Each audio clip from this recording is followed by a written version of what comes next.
నమస్తే శ్రీమాత్రే నమః శ్రీ కృష్ణాయ నమః. హిట్ టీవీ ఆహా భక్తి ప్రేక్షకులకు స్వాగతం సుస్వాగతం.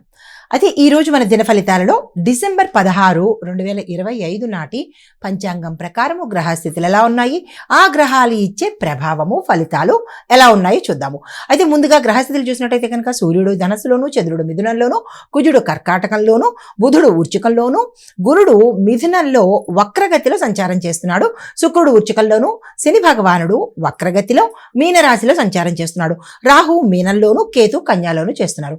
ఈ యొక్క ఫలితాలు మేషరాశి వారికి చూసుకున్నట్టయితే కనుక ఉద్యోగంలో గతం కన్నా ఇప్పుడు ఒత్తిడి తగ్గే అవకాశం కనబడుతోంది. కొత్త పనులు మీరు స్వీకరించాల్సిన అవసరము అవకాశాలు వస్తాయి. అయితే బిజినెస్ లో మాత్రము భాగస్వామ్యము చేయడం మంచిదే, కానీ చేసేటప్పుడు కొంత వివరాలు తెలుసుకుని చేసినట్టయితే కనుక నష్టం లేకుండా ఉండే అవకాశం ఉంటుంది.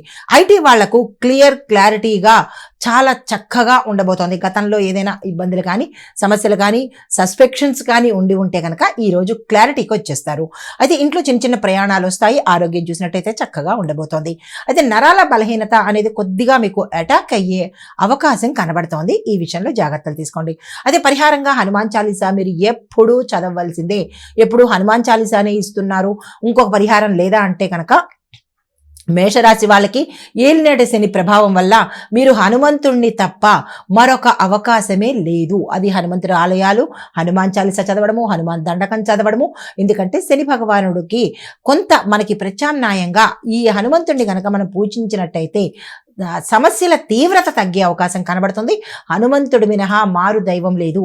ఇది హనుమంతుడికి శని భగవానుడు ఇచ్చిన ఒక వరం లాంటిదనమాట. ఎవరైతే హనుమంతుణ్ణి నేను పట్టినప్పుడు పీడిస్తున్నప్పుడు హనుమంతుణ్ణి గనక పూజిస్తారో వాళ్ళకి నా బాధలు అనేవి తగ్గుగా ఉంటాయి, అంటే తీవ్రత అనేది ఉండదు అని చెప్పాడు. కాబట్టి తప్పకుండా అంటే ఏలినాటి శని ప్రభావం ఉన్నవాళ్ళు, అష్టమ శని ఉన్నవాళ్ళు, అర్ధాష్టమ శని ఉన్నవాళ్ళు, ఇలా అందరూ హనుమంతుడి పాదాలు పట్టుకోవాల్సిందే. అయితే మీకు కలిసి వచ్చే రంగు ఎరుపు రంగు, కలిసి వచ్చే సంఖ్య 9, కలిసి వచ్చే వారము మంగళవారము, అదృష్ట శాతం మీకు 84గా ఉంది. తదుపరి రాశి వృషభ రాశి. ఈ రాశి వారికి డబ్బు కలిసి వచ్చే రోజు పాత బాకీలు వసూలవుతాయి. మీ ఆఫీసులో కానీ లేదంటే కాంట్రాక్టర్స్ కానీ మీరు ఎక్కడైతే ఉన్నారో రాని బాకీలు, రావలసిన బాకీలు మీకు వచ్చే అవకాశాలు ఎక్కువగా కనబడుతున్నాయి. అయితే ప్రేమలో కొన్ని కలహాలు కానీ డిస్టర్బెన్సెస్ కానీ లేదంటే కొన్ని ఇబ్బందులు కానీ ఉంటే ఈ రోజు ఒక క్లారిటీకి రావడము, ఒక ఒప్పందానికి రావడము, మీ మధ్య అనుమానాలు తొలగడము జరుగుతాయి. వ్యాపారంలో కొత్త కస్టమర్లు వస్తారు. ఆరోగ్య రీత్యా చాలా చక్కగా ఉండబోతోంది. ప్రయాణాలు చేసేటప్పుడు మాత్రము జాగ్రత్తగా చేయండి. కొన్ని ఇబ్బందికరమైన అంశాలు ఉన్నాయి. అంటే ప్రమాదాల్లో బైకుల మీద కానీ కార్ల మీద కానీ వెళ్ళేటప్పుడు జాగ్రత్తలు తీసుకోండి. దెబ్బలు తగలడం కానీ యాక్సిడెంట్స్ అవ్వడం కానీ జరిగే అవకాశాలు ఎక్కువ కనబడుతున్నాయి. అయితే మీకు కలిసి వచ్చే రంగు వైట్ కలర్ అనగా తెలుపు రంగు, కలిసి వచ్చే సంఖ్య 2, కలిసి వచ్చే వారము శుక్రవారము, మీ యొక్క అదృష్ట శాతము 82గా కనిపిస్తోంది. వృధా చేసుకునే ప్రయత్నం చేసుకోకండి. చాలా చక్కని శాతం ఇది. తదుపరి రాశి మిథున రాశి. ఈ రాశి వారికి ఈరోజు చాలా చక్కగా ఉండబోతోంది. కానీ నిర్ణయాలు మాత్రం మీరు ఒకంత తీసుకోలేరు. ఏదో ఒకటి అనుమానాలతోనే ఉంటూ ఉంటారు. చేద్దామా వద్దా అన్న రీతిలో ఉంటూ ఉంటారు. కానీ ఆలస్యమైనప్పటికీ చక్కని నిర్ణయం తీసుకుంటారు. అయితే విద్యార్థులకు శ్రద్ధ పెరగడంతో పాటు విజయాలు కూడా వరిస్తాయి.